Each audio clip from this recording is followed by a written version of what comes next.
Hi, I'm Chris Zang, back again with more teacher tips. Today's video is about how to get your students to speak louder in the classroom.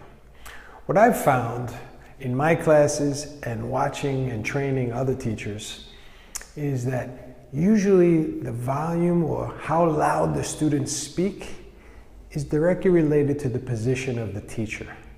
So, for example, if I'm standing right in front of a student, very close to them, they're probably not going to speak very loudly. And if they're already a low talker, it's even going to go lower. But as I move away, so for example, if I say, "What is your name?" and it's a low talker, and she says, "My name is Maria," I want to walk away before I ask her to repeat. And I'll say, "I'm sorry, one more time. What is your name?" And now that I'm far away from her, she will naturally raise her voice. This position also helps because now I have all the other students between myself and the student I'm speaking to, which can help if one of my students does something distracting or starts to speak. I'm there to step in, okay? Because students, for example, I love to control my students in the classroom through my positioning and getting in their space. If a student starts to speak or do something that I don't want them to do, all I have to do is rest my hand on their book or just put my hand on the table in front of them. They become uncomfortable and immediately stop doing whatever they were doing without me stopping the student from speaking, who I was originally talking to, and without disrupting my class. And they like it too because they don't have to have all that attention drawn to them for doing something negative. So by positioning, I move around the classroom and I can control what's happening in the class. This has been very helpful for me, and when I observe teachers and give them feedback, I've seen great results afterwards. So once again, how to get your students to speak louder in the class? First thing you want to do is make sure you are giving them the opportunity to speak louder by moving further away from them. Okay? So for me, I try to always be on the opposite side of the classroom when I speak to a student.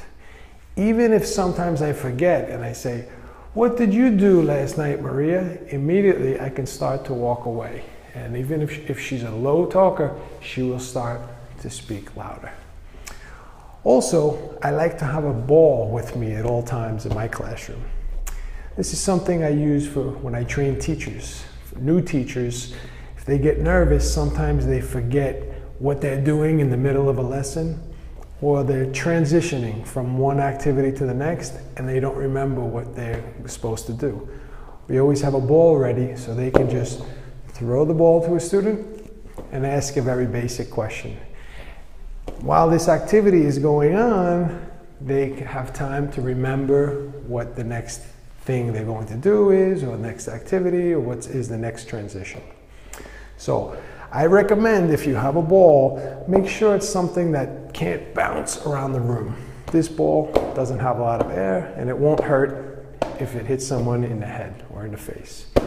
But when you use the ball, just make sure don't lose control of your activity by getting rid of the ball too soon. If I want to ask students questions, let's say my activity is I'm going to ask 10 questions.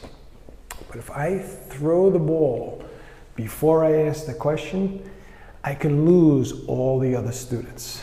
Let me give you an example. If I say, "Okay, what did you do last night?"